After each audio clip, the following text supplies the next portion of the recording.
Primeira de João, capítulo 3.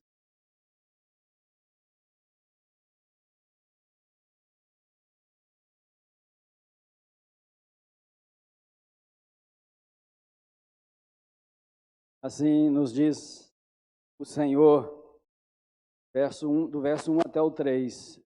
Vede que grande amor nos tem concedido o Pai, a ponto de sermos chamados filhos de Deus. E, de fato, somos filhos de Deus. Por essa razão, o mundo não nos conhece, porquanto não o conheceu a Ele mesmo. Amados, agora somos filhos de Deus, e ainda não se manifestou o que haveremos de ser. Sabemos que, quando Ele se manifestar, seremos semelhantes a Ele, porque haveremos de vê-lo como Ele é. Obviamente está falando de Cristo. Quero orar também. Deus bendito, Deus eterno, todo-poderoso, nos dirigimos ao Senhor também como filhos amados, Deus. Portanto, Pai, aprove o Senhor ministrar ao nosso coração, te usando, apesar de mim, apesar das falhas, mas que o Senhor ministre ao nosso coração para a glória do Teu nome, em nome de Jesus. Amém? Amém. Meus irmãos, a doutrina da adoção integra, duas expressões aqui, ordo salute, ordem da salvação, e um teólogo, David Brown, seguinte: a ordo salutis é o entendimento padrão reformado de como Deus aplica a redenção em seu povo. Continua ele: a Escritura define vários e diferentes aspectos ou passos da salvação. E aí ele continua, desde o ouvir o Evangelho, quando uma pessoa ouve o Evangelho, até o caminho para a eternidade no céu. Fecha-se aspas. Já o teólogo Louis Berkhoff diz: ordo salutis é o processo pelo qual a obra da salvação realizada em Cristo é concretizada subjetivamente no coração e na vida dos pecadores. Irmãos, já há muito tempo, eu tenho 33 anos de regenerado, e durante os estudos, esses temas, essas doutrinas, obviamente, imprescindíveis a cada um de nós para conhecermos um pouco mais a Deus e de Deus, e apesar de todos os esforços dos teólogos, reformados sobretudo, para tentar manter a harmonia e de uma forma expor as doutrinas, conforme vocês estão vendo ali, de forma cronológica, de forma em que elas vão acontecendo, entendo que essa tarefa não é apenas difícil, mas julgo ser impossível. Eu quero tentar explicar esse quadro aí bem rapidamente, de uma forma sucinta, sem entrar em aspectos dessas doutrinas, para dizer o seguinte: ordem da salvação, todos esses, a gente chama de doutrina, né, mas eu vou chamar de atos salvíficos de Deus, estão ligadas à salvação. Você deve entender, então, a salvação como uma palavra, a palavra do Evangelho, uma palavra inclusiva. Todas essas outras estão inclusas nela. Ela abarca todas essas aí. Eu coloquei em primeiro lugar a regeneração como, não é que seja a principal, mas como a primeira. Por que a primeira? Porque sem a regeneração, sem o novo nascimento, uma pessoa não será adotada, obviamente. Deus não adota para depois regenerar. Ele não vai santificar no sentido de separar, sim. Na eternidade ele o fez, mas na eternidade ele elegeu aqueles que deveriam ser feitos filhos de Deus. Na eternidade ele nos conheceu os seus filhos, embora ainda na linha do tempo Cronos fôssemos filhos das trevas, porque é isso que a palavra diz lá em Efésios 2, por exemplo, né? Você deve ler depois, que nós andávamos no curso deste mundo, seguindo as potestades, o príncipe da potestade do ar. Então, a regeneração é o primeiro ato salvífico de Deus que acontece com uma pessoa.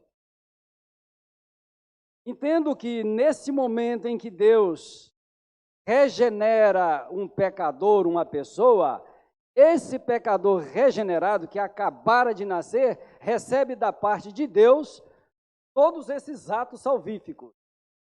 Justificação, a adoção como filhos, ou no caso singular, estou aplicando a uma pessoa, a redenção, que é o preço que Cristo pagou na cruz para nos libertar da escravidão do pecado, a santificação, no sentido de separar, já o fez, mas agora separa para a glória dele, e essa santificação deve ser aspirada por nós, buscada por nós, almejada por nós.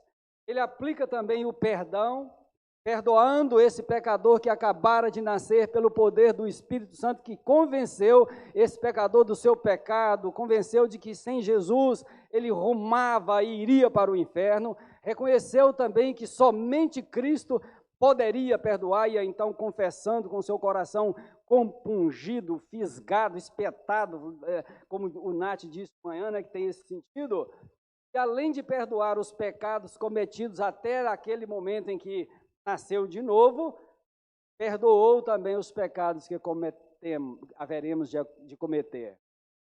Mas você precisa de confessar os seus pecados, eu também preciso, e a gente faz isso todos os dias. A glorificação, embora ela já foi decretada, mas é escatológica. Ela ocorrerá ao final, quando da glorificação dos corpos, depois lá no final eu vou fechar com mais ou menos com esse aspecto. Então queremos juntos propor que estudemos alguns aspectos da nossa filiação. Aguardar o irmão, aguardar não, enquanto ele coloca aí na tela, somos filhos intensamente amados pelo Pai. O advérbio ali eu coloquei, irmãos, para você pensar um pouco mais a respeito desse amor de Deus para conosco. Verso 1, a primeira parte. Vede que grande amor nos tem concedido o Pai. Vede. Esse verbo está na terceira pessoa, do plural. Então seria, vede vós. Prestem atenção, avaliem a grandiosidade do amor que nos tem concedido o Pai, nos tem. Então João se inclui como filho de Deus também. O que Deus disse para Jeremias, meus irmãos, Ele está dizendo para você e para mim. Em Jeremias 31, 3, a parte B diz assim, ele diz assim, aspas, com amor eterno eu te amei, falando com Jeremias. Por isso, por essa razão, por essa causa, com benignidade, com bondade te atraí. Esta palavra é para você. Essa palavra é para mim. E quem dera se todos os ouvintes, neste momento, pudessem receber de Deus essa palavra. Se ainda não aconteceu, eu creio que com muitos ainda não aconteceu, por favor, busque o Senhor. Invoca enquanto Ele está perto. Busque enquanto Ele pode ser achado. Então Deus nos conheceu. Deus nos amou. Isso antes da fundação do mundo. Nos escolheu em Cristo e nos regenerou. Todos quantos são filhos de Deus foram regenerados, obviamente. E com esse imensurável amor, Ele nos atraiu para si. Irmãos, esse imenso amor de Deus, falta adjetivos, na verdade, para a gente expressar. A gente é tão pequeno diante da grandeza de Deus. Nós amamos tão pouco diante desse amor intenso de Deus que dá vergonha, né? A gente fica constrangido por esse amor de Deus. Aqui nessa outra parte, na parte B, diz assim, do verso 1, a ponto de sermos chamados filhos. A ponto.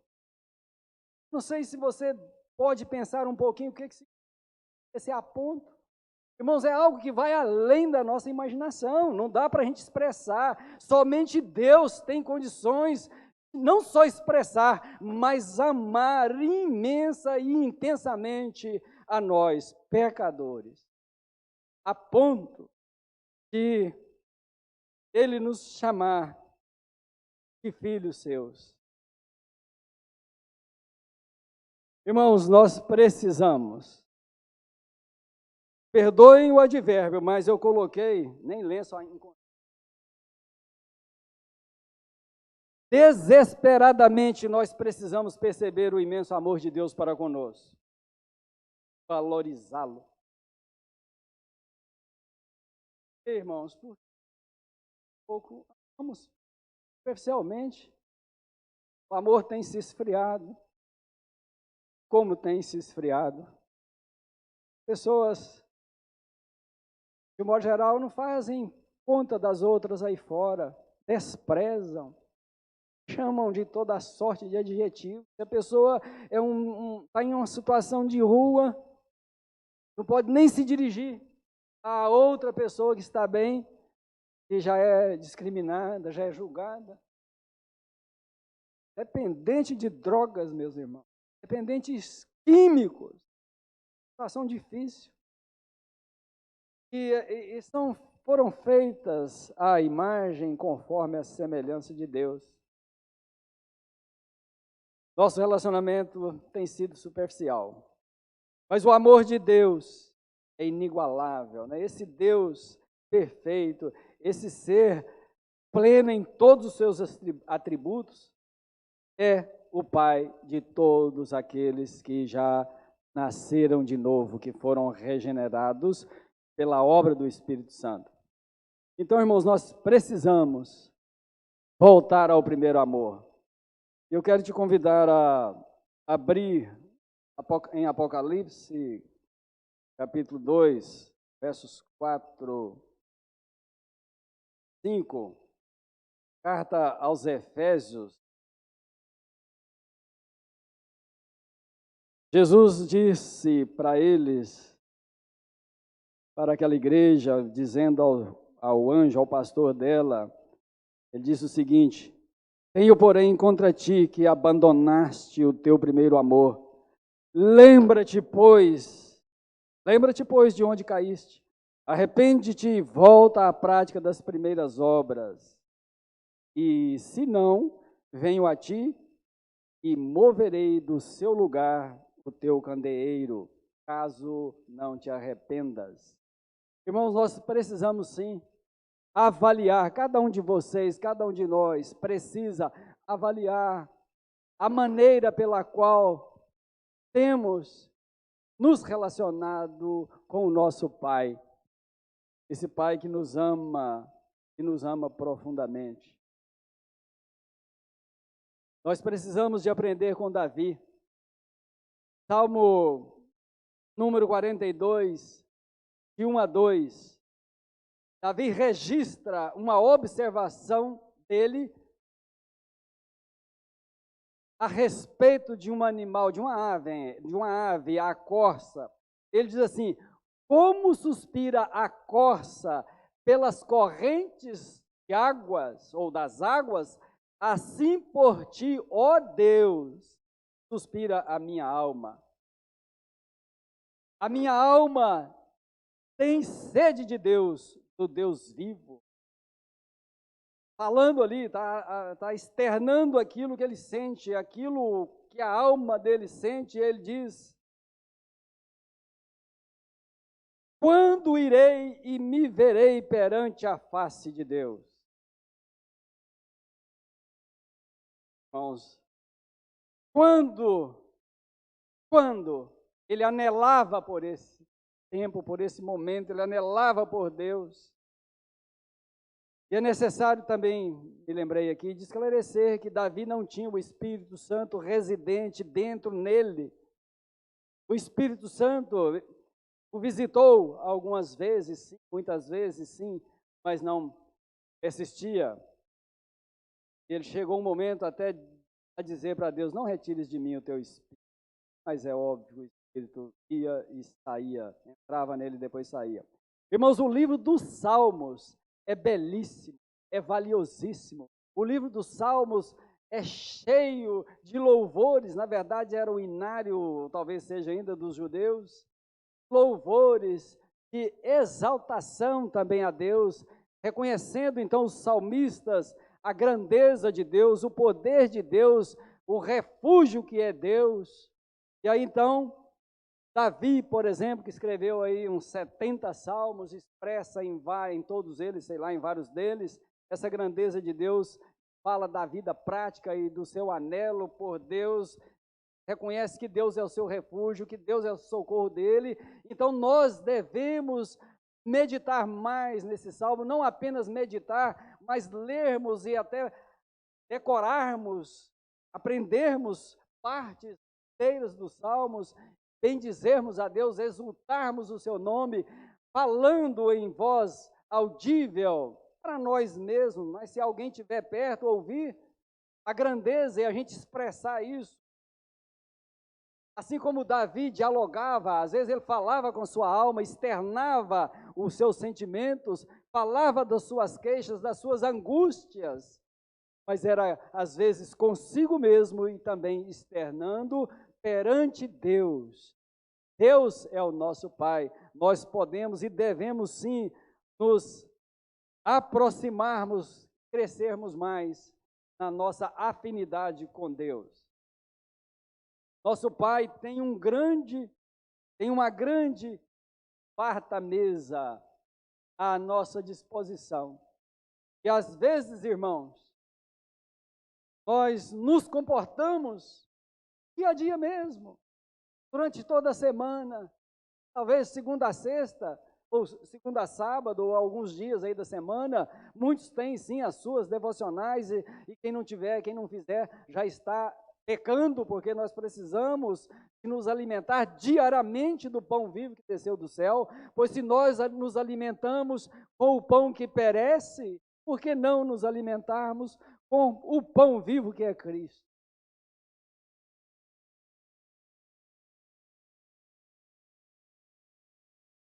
Irmãos, nos dias de Jesus, ele se ofereceu, ele estava na iminência a si mesmo na cruz, em favor inicialmente dos seus patrícios, porque ele veio para os seus, mas os seus não receberam. Então Jesus ali se oferecendo, não só apenas a sua pessoa, mas já estava caminhando com o propósito de ir à cruz, ir para a cruz, derramar o seu sangue, ter ali o seu corpo triturado em favor deles.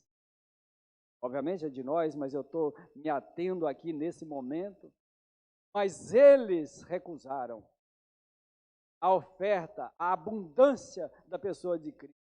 Uma mulher cananeia entendeu isso.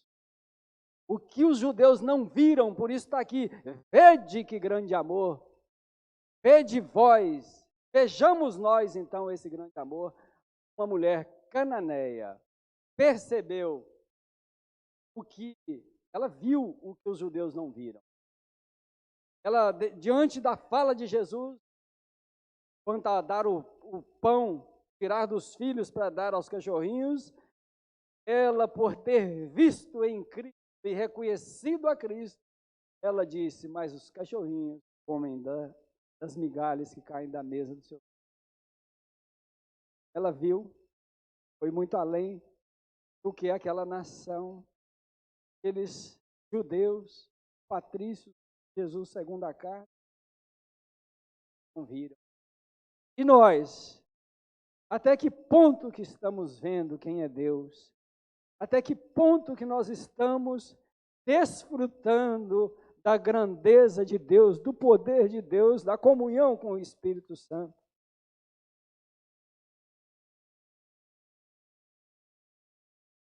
Fica aí essas perguntas para mim e para você. Para quem não é filho de Deus, clame pela misericórdia dele. Clame pela misericórdia do Senhor. Clame para que ele se revele a ti.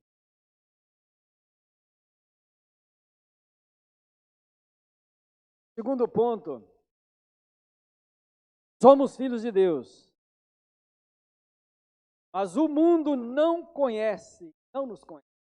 O mundo não conhece os filhos de Deus. Verso 1, parte C.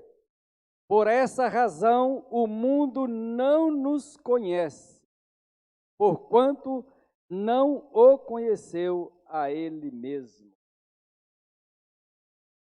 O mundo não nos conhece. Qual a razão?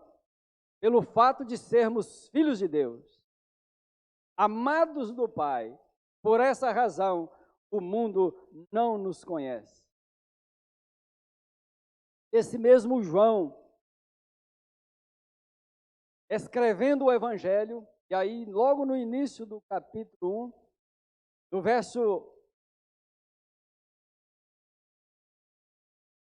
10, ele escreveu assim, é palavra de Deus. O verbo estava no mundo, o mundo foi feito por intermédio dele, verbo aqui é Cristo, mas o mundo não o conheceu.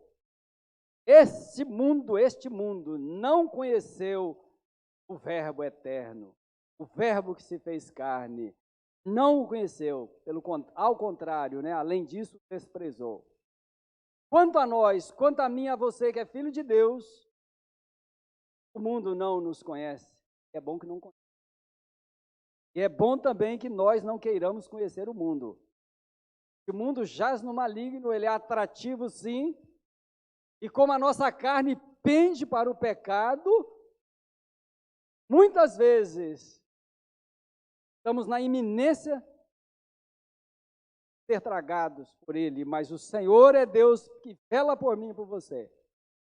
Ele não nos deixará, mas se porventura alguém cair em pecado por causa de uma tentação, cair em tentação e pecar, saiba, se você é filho de Deus, você tem um advogado, o único advogado, conhece muito bem a sua causa e a causa do Pai, por isso ele foi o mediador, e é o mediador da salvação. Temos advogado junto ao Pai, o próprio João que escreveu isso aqui nessa primeira carta. Outrora, meus irmãos, fomos amigos do mundo. Portanto, nossa carne deleitava-se nos prazeres oferecidos por ele. E aí lembra lá, mas não fica lá muito tempo não, né? Porque é horrível isso, aí volta para cá como filho. Mas sabemos como, cada um sabe de si, como éramos. Nós estávamos conformados com o mundo. Nós estávamos amoldados a ele. Seguíamos o seu curso, mas seguíamos a passos largos para o inferno. Esse é um problema dos que estão no mundo. Vivem como se o único dia que tem para viver é hoje. Apenas o hoje. E aí então buscam os prazeres, se afogam neles, mas estão correndo um sério risco. A iminência de ser tragado para a eternidade. Que ninguém dá conta do que vai acontecer daqui a um minuto, daqui a alguns segundos.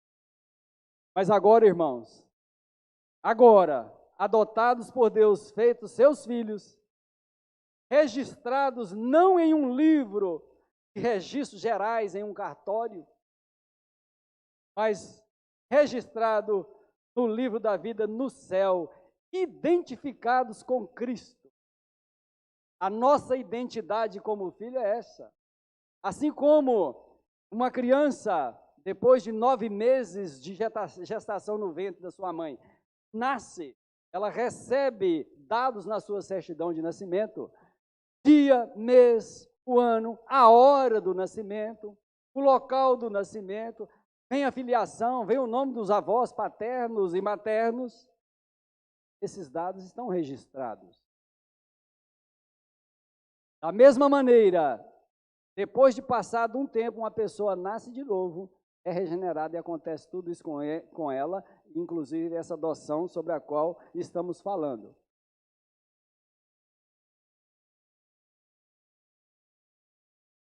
E essa adoção nos insere como filhos, isso nos remete ao Pai, por isso nós podemos orar: Pai nosso, estás nos céus, santificado seja o teu nome. E aí continua a oração.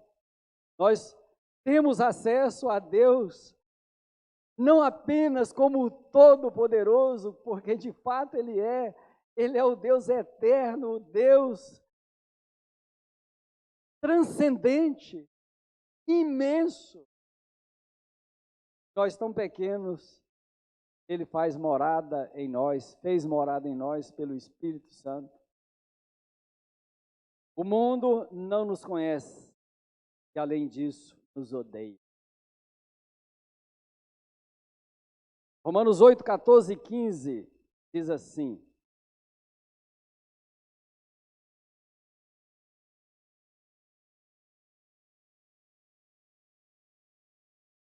Romanos 8, versos 14 e 15.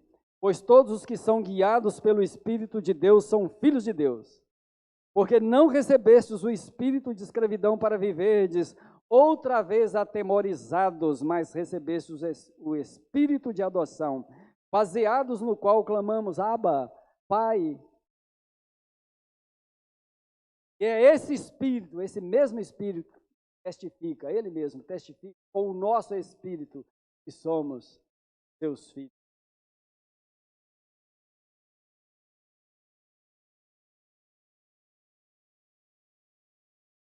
Irmãos, o mundo passa em como a sua concupiscência, mas aquele que faz a vontade do Pai permanece para sempre. Nós estamos nesse mundo transitando nele, mas a nossa habitação é o céu. Também nós somos herdeiros de Deus e co-herdeiros com Cristo. Se com Ele sofremos, também com Ele seremos glorificados.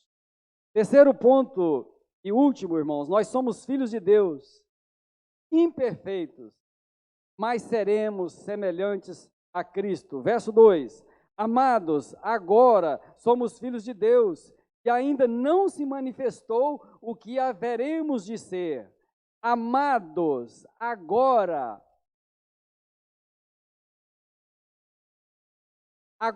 é um advérbio, ele está do lado do verbo ser, em terceira pessoa, né, no plural, caracteriza a nossa imperfeição diante da perfeição e da plenitude de Deus. A perfeição e plenitude de Cristo, e igualmente perfeição e plenitude do Espírito Santo. Esse agora nos traz para o presente, é o presente, agora. Nós estamos ainda no tabernáculo deste corpo que é carne, feito da terra, esse corpo com essa natureza adâmica pecaminosa. Então agora, mas apesar disso, o Espírito Santo habita em nós, nós fomos feitos e somos filhos. Glória a Deus por isso, irmãos. Isso é motivo de nos exultarmos, também exaltarmos a Deus. Exultar é alegria profunda, plena. Poderíamos até saltar mesmo de alegria. Talvez você possa fazer isso lá no seu quarto. Chorar diante do Pai, derramar-se diante do Pai, derramar a sua alma. Isso é fundamental para nós. Então, essa é uma característica da nossa imperfeição, que contrasta com a perfeição de Cristo. unigênito do Pai, o nosso irmão mais velho. Texto que fala sobre isso, mas não vamos. O fato de sermos agora filhos de Deus, imperfeitos, porém, por pouco tempo, prestem atenção, haja vista estarmos aguardando a perfeição, deve te constranger, deve me constranger, deve nos constranger a vivermos de modo digno do Pai, de modo digno do Evangelho, manifestando nesse viver diário o caráter de Cristo. Precisamos urgentemente corresponder à pessoa e ao amor do nosso Pai. Precisamos corresponder, irmão. Precisamos nos corresponder ao nosso Pai com todo este seu amor para conosco. Como? Buscando a santificação e a pureza, pois Cristo é puro, está aí no verso 3. Vou completar aqui o verso 2, a leitura. Sabemos que quando Ele, Jesus, se manifestar, seremos semelhantes a Ele, porque haveremos de vê-lo como Ele é. E a si mesmo se purifica todo que nele tem essa esperança. Então, e aí ele termina assim como Ele é puro, Cristo é puro. Por essa razão, nós precisamos, sim, buscar a santificação, essa pureza no sentido de Deus, porque esse operar vem dele, vem do Espírito Santo. Nosso papel é mortificar a carne e, concomitantemente, alimentar a nossa natureza vivificada, que é o nosso espírito. Essas duas ações, essas duas atitudes devem ser praticadas juntas, concomitantemente. Mortificarmos a nossa carne, ter não para o pecado, não cedermos às tentações, e ao mesmo tempo alimentarmos a palavra de Deus, que é falível, que é eterna, que é imutável, que não precisa, não pode ser mudada, não pode ser alterada, não pode ser atualizada. Homem algum deveria ter essa audácia. A palavra de Deus é eterna, imutável e inerrante. Ela é a palavra de Deus. E a outra ação nossa, nesse sentido, é evidenciar essa pureza, essa santificação, e nesse sentido aqui é moral, praticando os mandamentos recíprocos. Eu tenho falado sobre o mandamento. Se Deus é amor, nós precisamos nos amar. Entendendo? Nós precisamos perdoar mutuamente. Ele nos perdoa, então nós devemos perdoar. Perdoemos uns aos outros. Assim como Ele é santo, busquemos a santificação. Assim como Ele é a verdade única, absoluta, não devemos mentir. Não mintamos, então, não minta. Não suborne, não aceite suborno. Não tome a forma do mundo, não tome a forma nem a forma, não tome, eu também, isso é para mim, não façamos isso. Ficamos então da aparência do mal. Nós somos tentados, cada um é tentado pela sua própria cobiça. Quando esta o atrai, é doido. Ficamos da aparência do mal. Irmãos, a palavra de Jó, tremenda a palavra de Jó. Uma atitude deve ser imitada por mim e por você. Ele diz o seguinte, está registrado no capítulo 31, verso 1. Ele disse assim: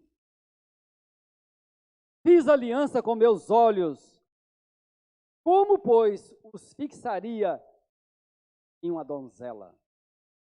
Pensando sobre Jó e sobre o que ele poderia ter pensado, registrei o seguinte: é possível que ele tenha refletido sobre a cobiça, tenha acrescentado lá, no versículo 1, capítulo 31, logo em seguida ele diz assim, verso 2, Que porção, pois, teria eu do Deus lá de cima, e que herança do Todo-Poderoso desde as alturas? Não vê Deus os meus caminhos e não conta todos os meus passos? Aliança com os nossos olhos. Ele fez, sim, ele fez essa aliança com seus olhos. Ele entendeu bem que a cobiça pelos olhos, sobretudo pelos olhos. Nossos olhos veem coisas, cobiça. Não cobiçarás a mulher do teu. Fala da casa primeiro. Da casa próximo, para inserir ali, obviamente, que aquela casa não era apenas a estrutura física, mas as pessoas lá dentro. Fala da mulher do teu próximo e vai falando dos seus bens. Irmãos, nós vamos encerrar sendo o seguinte, e aquele último estágio sobre o qual falei, só mencionei, que é a glorificação dos corpos, acontecerá quando da volta de Cristo, quando da ressurreição dos corpos. Os que morreram em Cristo ressuscitarão primeiro. E nós, os filhos de Deus, que o aguardamos, que aguardamos com expectativa, teremos os nossos corpos também glorificados e nos encontraremos com Jesus Cristo nos ares. Irmãos, glórias sejam dadas a Deus, aleluia a Deus. Valorizemos, irmãos, finalizando aqui o seguinte, é um apelo para o nosso coração. Valorizemos a nossa filiação em Cristo, buscando diuturnamente a intimidade com Deus, guardando no coração a sua palavra, para nós não pecarmos contra Ele. Obedeçamos o Senhor incondicionalmente, amando-o acima de todas as coisas, apropriando das suas promessas, não com aquele desejo carnal, fuja disso, mas aspirando de Deus promessas que enaltece, que enobrece, que nos corrige, porque Ele promete também correção, provações para sermos forjados por Deus, termos o nosso caráter forjado. Sirvamos ao Senhor com amor e com tremor reverente, honrando, louvando e adorando todos os dias da nossa vida. E assim prosseguiremos, irmãos, com esse propósito, até aquele dia em que o Senhor chamar a você e a mim, individualmente, ou voltar, e aí sim, este processo, referimos aqui, cessará. Busquemos o Senhor, então, enquanto Ele está perto de nós. Deus te abençoe poderosamente. Continue trabalhando no teu coração, meu coração, essa palavra, possa ter essa palavra de novo. Porque agora nós não podemos ver a Cristo como Ele é, mas nesse dia nós o veremos como Ele é, pelo fato de termos tido os nossos corpos glorificados. Agora não tem como. Virmos a glória de Deus, de Cristo, morreríamos. Mas com o corpo glorificado nós o veremos tal como Ele é. Amém. Aleluia.